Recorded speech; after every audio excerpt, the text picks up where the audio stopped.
계속해서 그럼 김건희 특검도 좀 짚어보죠. 자, 김건희 특검팀 건진법사를 통한 통일교회 로비 의혹 수사 중인데, 자, 통일교를 압수수색했더니 김 여사한테 건넨 선물에 영수증을 확보했다고 그래요?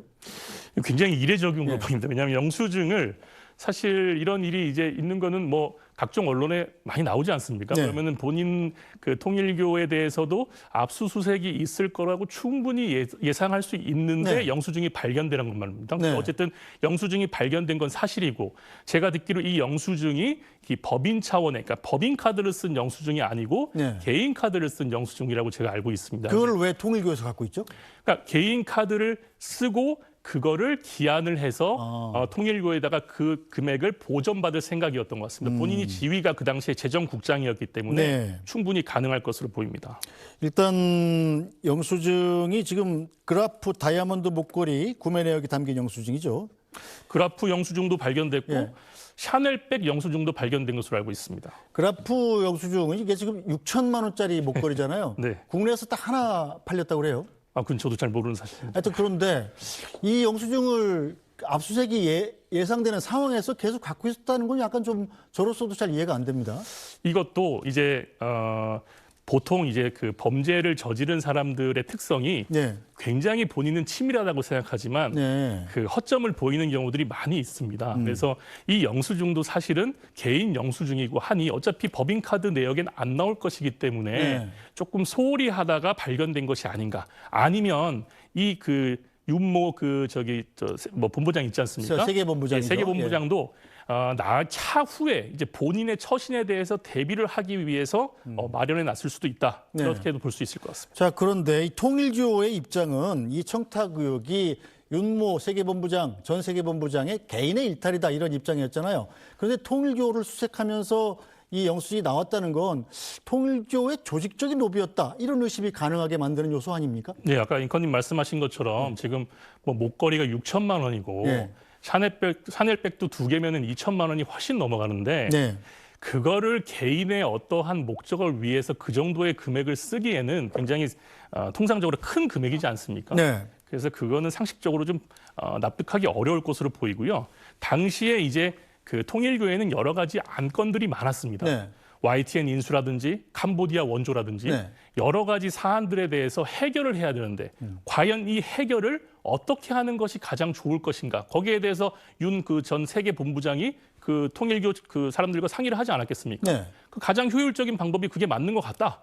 그래서 공감을 했거나 지시를 했기 때문에 이런 행위가 있었다. 이렇게 보시는 게 좋을 것 같습니다. 자, 그런데 문제는 아직 이 목걸이와 샤넬 가방 실물을 확보하지 못했잖아요. 네. 이게 김건희 여사한테 갔으면 이게 어디 있는지를 밝혀내야 특검이 이 통일교의 로비 의혹도 밝혀낼 수 있지 않겠습니까?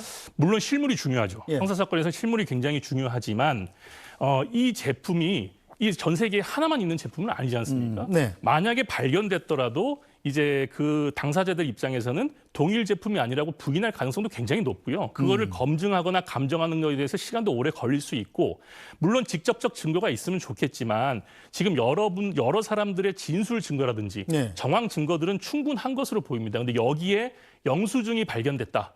그러면 굉장히 그 증거 가치로서 높다고 생각이 되고요. 그래서 이 부분에 대해서 이제 특검팀은 이런 진술 증거를 잘 종합해서 과연 이 대가성을 어떻게 입증하느냐, 여기에 이제 주력해야 될 것 같습니다. 네, 자, 특검팀이 또 지난 2022년 김건희 여사의 나토 순방 때 불거졌던 의혹도 조사하고 있다고 그래요.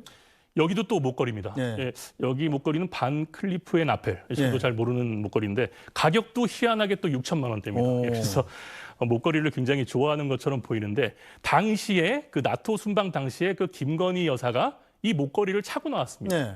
근데 이것이 공교롭게도 재산 신고에서 이 부분을 누락한 거죠. 사실 6천만 원짜리 목걸이면 당연히 신고를 해야 되는 거거든요. 네. 그래서 이 부분에 대해서 이걸 누가 줬는지, 네. 그리고 어떤 대가를 바라고 줬는지 받았는지, 이 부분에 특검이 주목하고 있고, 추가적으로 그 당시에 민간인이었던 그 이원모 전 인사비서관 그 부인이 있지 않습니까? 네. 그 부분에 대해서도 같이 수사할 것으로 알고 있습니다. 네, 저 목걸이가 6천만 원이라니 잘 믿어지지 않는군요. 굉장히 조그만데. 자, 그런가 하면 오늘 김건희 특검팀은 이른바 김건희 집사로 불리는 김예성 씨의 아내를 비롯해서 이른바 집사 게이트 핵심 인물들을 소환 조사하고 있습니다. 영상으로 보고 오겠습니다.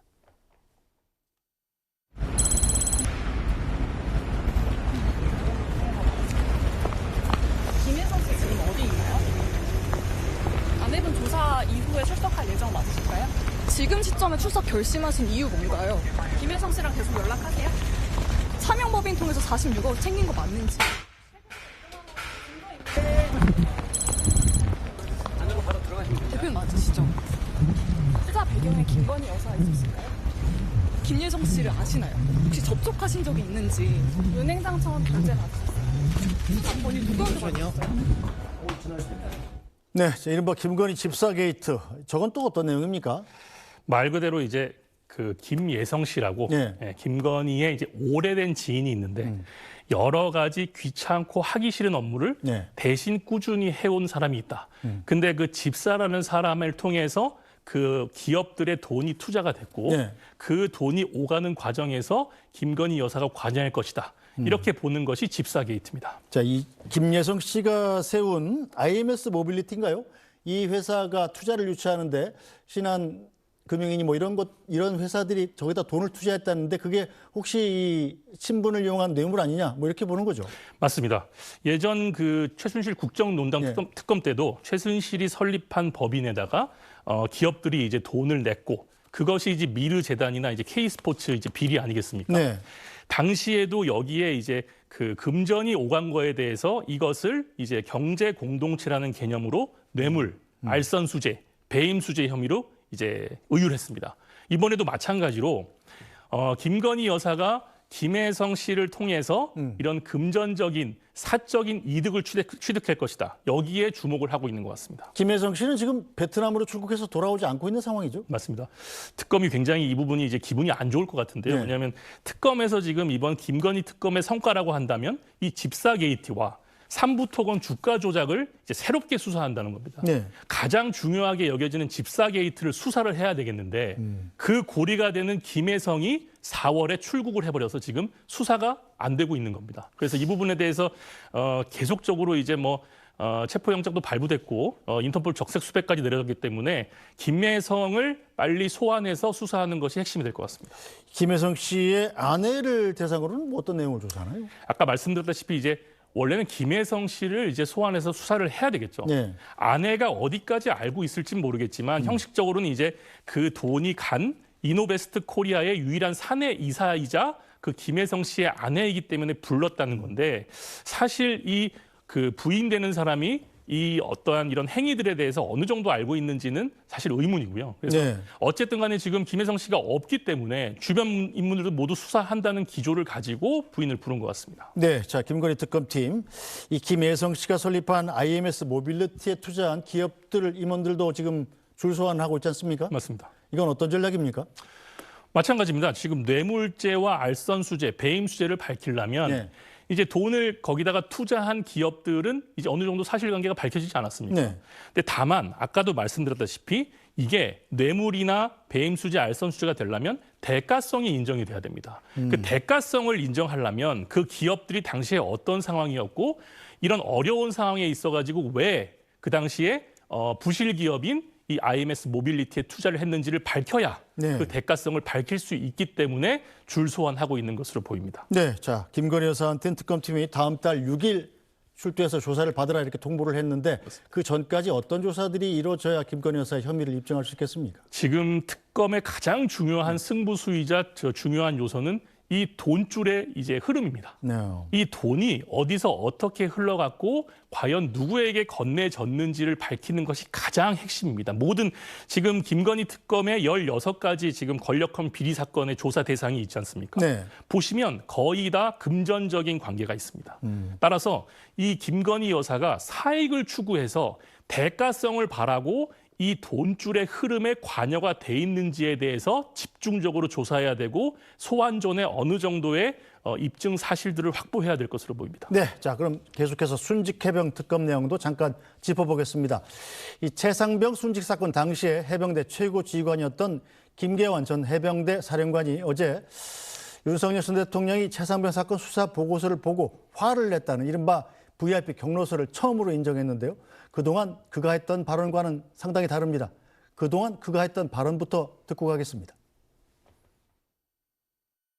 대통령 경로서를 들은 사람이 한두 명이 아닌 것으로 나오고 해병대 간부랑 증인이 8월 1일 날 통화하면서 VIP가 경로했다라고 말한 것이 있다는 보도가 나오는데 증인 그것도 사실이죠? 공수처에서 제가 피의자로 돼 있고 현재 공수처에서 수사 중이기 때문에 형사소송법 148조에 읽어 답변 드릴 수 없음을 양해 바랍니다. 네. 그날 박정훈 대령한테 VIP 경로설 얘기한 적 있으시죠? 없습니다. VIP 경로에 대해서 박정훈 대령에게 말한 사실이 없다고요? 네. 자, 계속 이렇게 VIP 경로서를 들은 적도 없고 말한 적도 없다 이렇게 부인했던 분이 왜 갑자기 진술을 바꾼 거죠? 뭐 쉽게 말씀드리면은 구속을 면하기 위해서라고 보입니다. 예, 왜냐하면 지금 윤석열 전 대통령도 본인의 혐의를 모두 부인하다가 구속이 되지 않았습니까? 네. 본인은 이제 최종 책임자도 아니었고 다만 지금 그 진술을 못 들었다고 계속 얘기를 하고 있었는데 이 부분에 대해서 특검의 수사가 점점 본인의 목을 조여져 오니까 구속의 필요성을 좀 낮춰야 되겠다. 네. 그 부분을 결심한 것으로 보이고요.